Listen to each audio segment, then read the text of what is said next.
Hey everyone and welcome to the channel. This week's video isn't so much about a project, as it is about helping out a mate knock over a little job. We will be making a handy little wheel stud installation tool, but with a special guest. If that sounds like something you're into, hang around to see how this one turns out. Today's video is a bit unlike anything I've ever made before. We have someone else here in the shop, and he is a real life professional. Don't let the haircut and moustache fool you. This good looking young rooster runs CNC machines for his day job. But he reached out with a quick little job that he wanted to knock out on my manual machines, and I thought it'd be fun to see if he can still turn his own hand wheels, or see if the computers really have taken over. The tool we're making today is a little wheel stud installation tool. It's made up of 4 main parts, basically a couple of steel washers, one that's a little thicker and includes a 60-degree taper, and a little washer made from bronze, that should prevent the steel faces from galling each other when impacted. And then, for no real reason, we might see if we can knock out a little homemade wheel nut to lock it all down. But there's not a lot of point to me gabbering all day, so I'll hand over the reins and let's see how he goes. These parts aren't going to make themselves, so let's get to work. For this project, I'm using 4140 grade chromoly, because it's fairly hard wearing and should hold up to the abuse of driving in 24 wheel nuts. For those of you who have had the displeasure of working with chromoly on a small lathe, you'll realise the pain I'm in for on this one. Despite how difficult it can be to work, it gives incredible surface finishes if your machine has the power to run it. And without having a green button, I'm going to need all the help I can get. We start by facing the part, and look at that incredible finish. Mostly. Here's a little trick for machining materials that really punish you for taking too small of a cut. Just turn down a little at the end so you can take a measurement. If the surface finish comes out a little rough in that section, you can always hide it with a chamfer. However, it didn't end up being necessary on this part. Next is the drilling.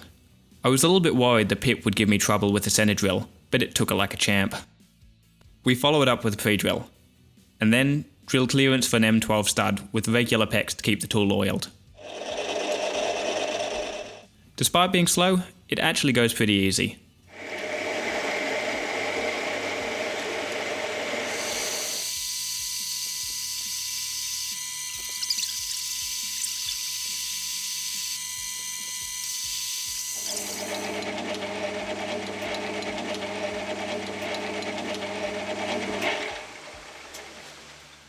Next, we get this fancy boring bar holder into the lathe, and set the compound to bore the 30-degree angle that the wheel nut will seat in.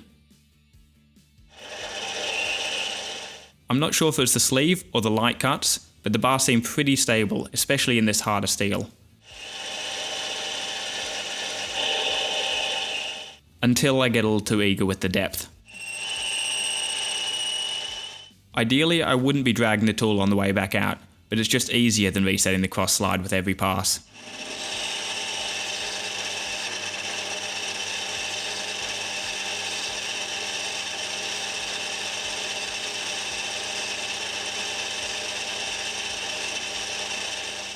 I could definitely do with a little more practice holding a consistent feed by hand, but there's nothing a little emery tape can't fix. Or highlight.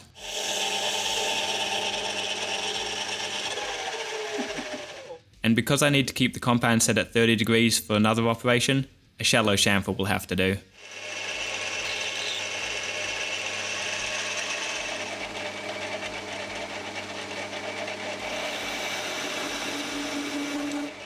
I'll feed in a little to get a feel for the material and give me a space to rough in a precise chamfer with a file. Super precise.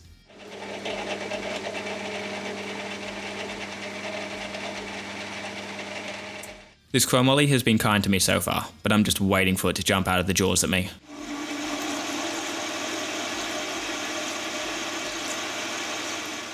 Thankfully, with plenty of oil and a heavy feed, I escaped unscathed. Can't forget to catch the part and save those beautiful uneven chamfers. This finish is rubbish, but at least it looks good where it counts. The insert must have chipped during the cut.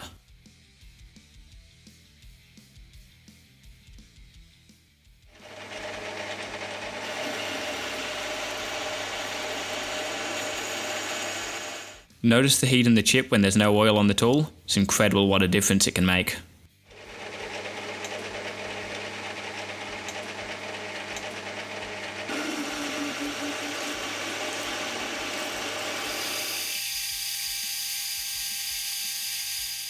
Then we repeat the process for the washer with a few more hand-filed chamfers.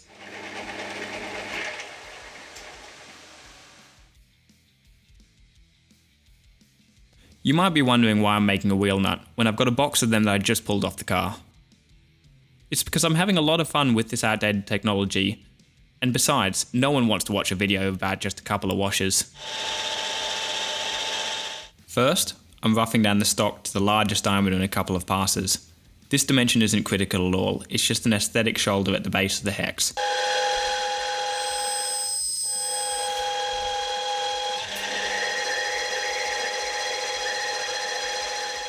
Can't let that swarf ruin my surface finish. Much better.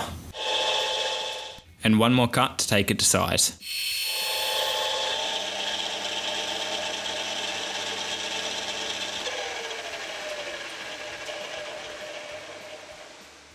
I'm shooting for 24mm.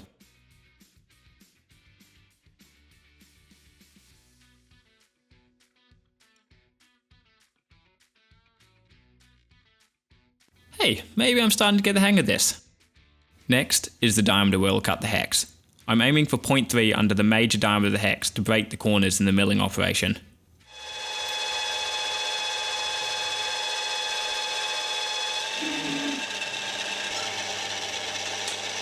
Then a spigot to hold in the collet block in the mill.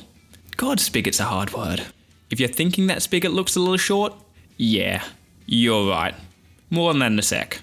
Finally, a couple of chamfers and an undercut to make sure the part sits tightly in the collet for the next operation. And then parting it off.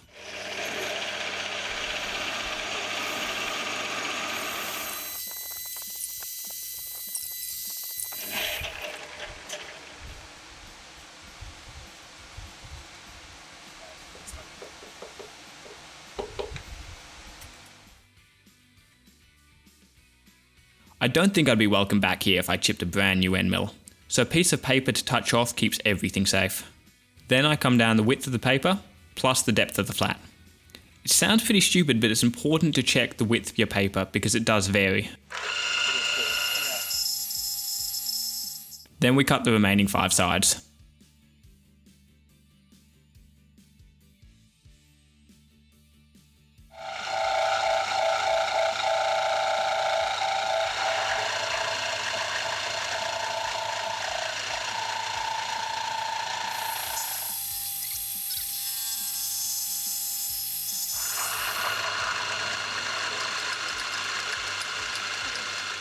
Remember that spigot that was definitely long enough?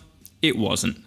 And because I didn't have enough material in the collet, the part moved with each cut and left these uneven chamfers. It must be my lucky day, because somehow I ended up with all the sides the correct width. Back to the lathe, and this is the moment I realised the spigot wasn't big enough to clamp my part securely. That is terrifying.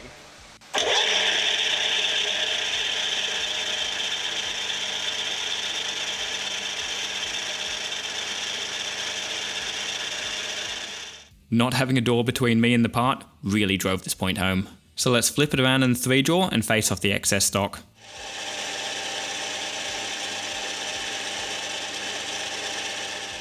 And put a nice little fillet on the front edge to tie it all together.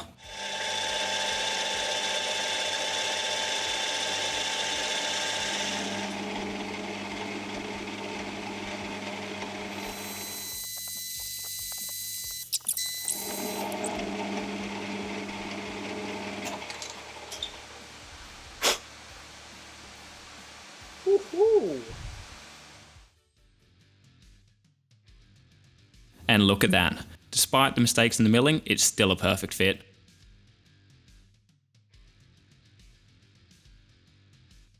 And with the part flipped around, we'll turn a taper to match the washer we just made.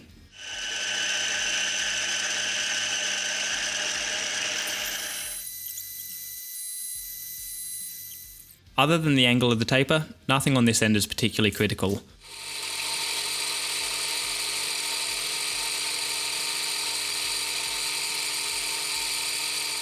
So I'm just going back until it looks about right.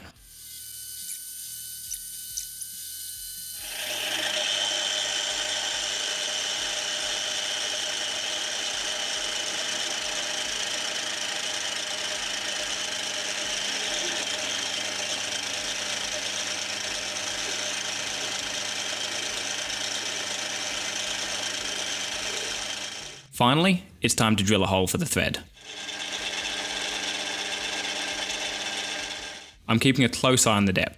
I'm pretty impressed with how well high-speed steel drills 4140. I want this to be as deep as possible without breaking through the back of the part.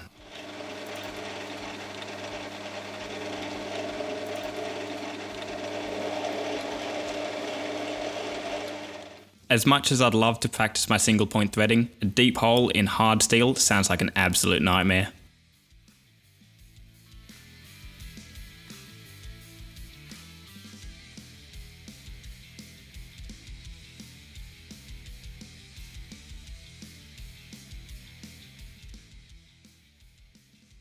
Although, the tapping isn't going as well as I thought it would, so let's just get it started and move it to a vise.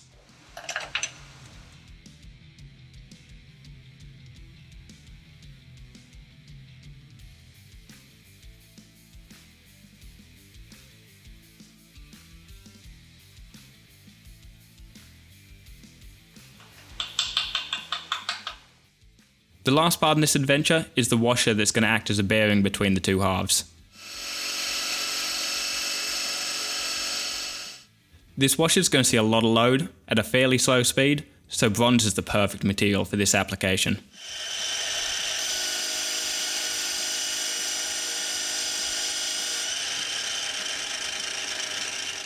That beautiful gold colour is a nice bonus too.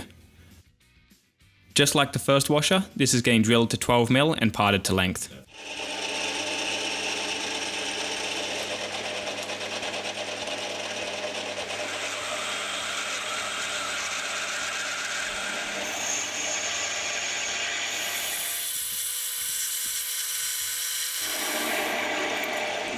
That's enough machining. Let's see if it works. We'll start by putting the stud through the back of the hub, stacking the washers and nut on the front, and then driving it all home.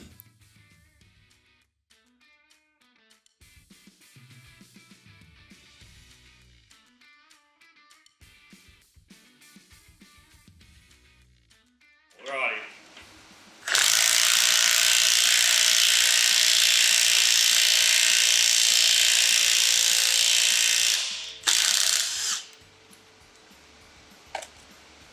That works like a charm. Most of the studs on this hub are fine, but these Nissan Patrols are notorious for losing wheels, and I'd rather be safe than sorry. So let's get the rest of them done.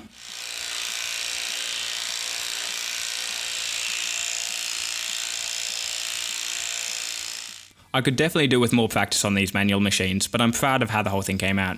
What do you guys think? Let me know in the comments. Now, back to the other guy. And I'm back. That was actually a pretty fun little project. It might not be the biggest and baddest tool that's been made on the internet, but it was a nice change to be behind the camera for once. And as someone that works by myself most of the time, it was nice to hang out in the shop with someone else. But what really matters is how you guys feel about it.